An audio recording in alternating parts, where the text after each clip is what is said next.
괜찮아? 미안해. 내가 못 들었어.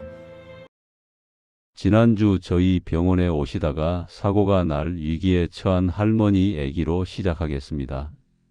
안녕하세요. 노인 건강 전문의이자 건강 유튜브를 진행하는 박건강입니다. 여러분, 귀 안 들리는 거 그냥 나이 탓 아닙니다. 오늘 이 시간 제가 딱 하나만 말씀드리겠습니다. 귀를 방치하면 뇌가 무너집니다. 이야기를 시작합니다. 제 진료실에 72살 여성분이 오셨습니다. 딸이 억지로 모시고 왔습니다. 본인은 오기 싫어하셨습니다. 첫 마디가 이거였습니다. 선생님, 저 멀쩡한데 왜 왔는지 모르겠네. 그래서 제가 물었습니다. 어머니, 요즘 텔레비전 소리 크게 들으세요? 그야 뭐 요즘 텔레비전이 소리가 작잖아. 전화 통화는 잘 되세요?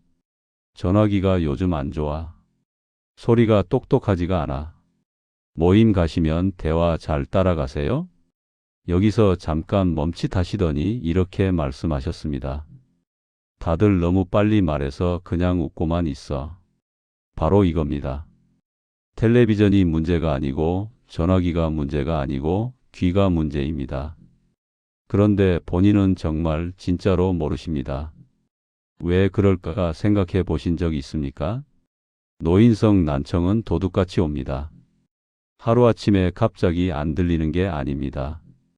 몇 년에 걸쳐서 아주 천천히 소리가 흐려집니다. 마치 안경 렌즈에 먼지가 하나씩 쌓이듯이. 처음엔 눈치도 못 챕니다. 1년 뒤에도 모릅니다.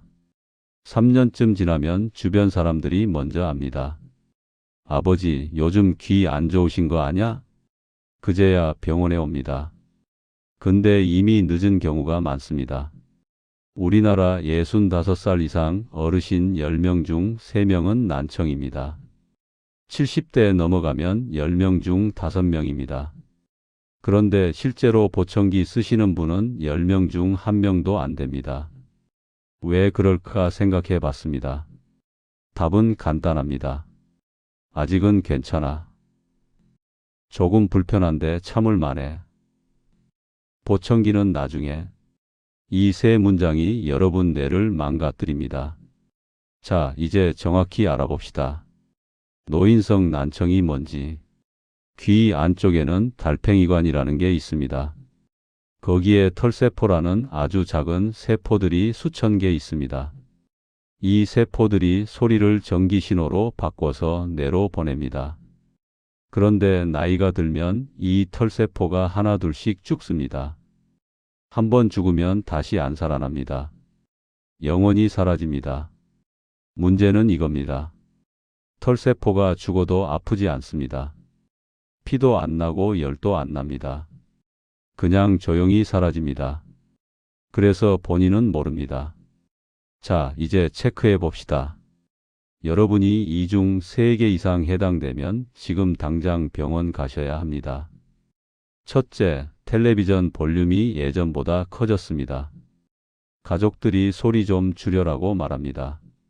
둘째, 전화 통화가 유독 어렵습니다. 얼굴 보고 말하면 괜찮은데 전화만 하면 잘 못 알아듣습니다. 셋째, 여러 사람 있는 곳에서 대화가 안 됩니다. 식당, 모임, 가족 모임에서 말소리가 뒤섞이면 무슨 말인지 못 알아듣습니다. 넷째, 뭐라고? 다시 한 번만 이런 말을 하루에 10번 이상 합니다. 다섯째, 특히 여자 목소리, 아이 목소리가 잘 안 들립니다. 낮은 남자 목소리는 괜찮은데 높은 목소리는 뭉개져서 들립니다. 여섯째, 사, 차, 파 이런 소리가 구분이 안 됩니다. 사과가 악화로 들립니다.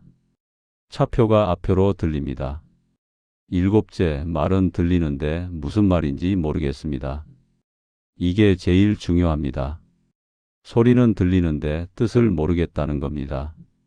왜 그럴까 생각해 보신 적 있습니까? 귀가 나빠지면 소리가 작아지는 게 아닙니다. 소리가 흐려집니다. 마치 물속에서 말하는 것처럼 웅웅거립니다. 그러면 뇌가 힘들어집니다.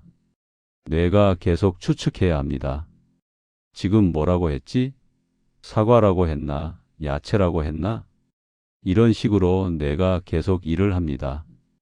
그러면 뇌가 지칩니다. 대화가 스트레스가 됩니다.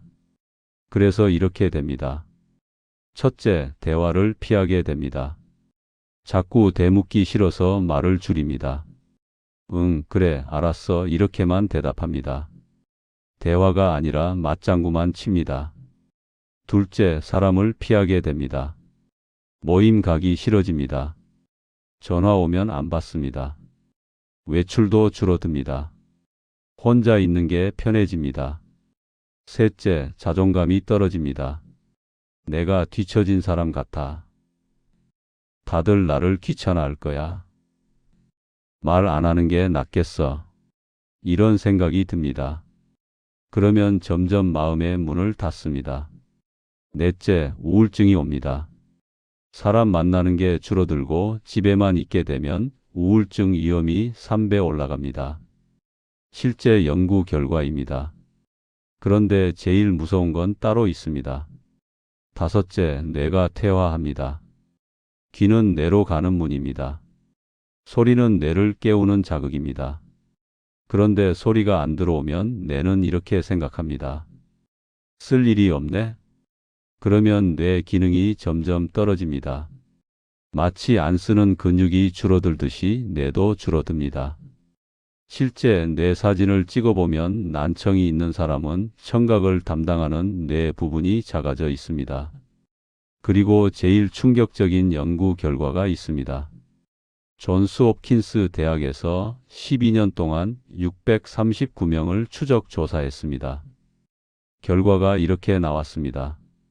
가벼운 난청이 있으면 치매 위험이 2배 올라갑니다. 중간 정도 난청이 있으면 3배 올라갑니다. 심한 난청이 있으면 5배 올라갑니다. 5배입니다. 5배. 다른 연구도 있습니다.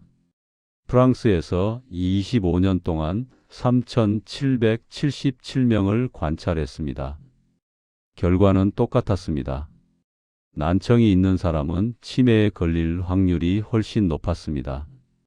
그래서 세계보건기구는 난청을 치매의 주요 원인 중 하나로 지정했습니다.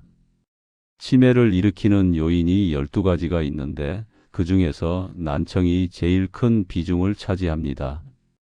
약 8%입니다. 생각해 보십시오. 담배보다 영향이 큽니다.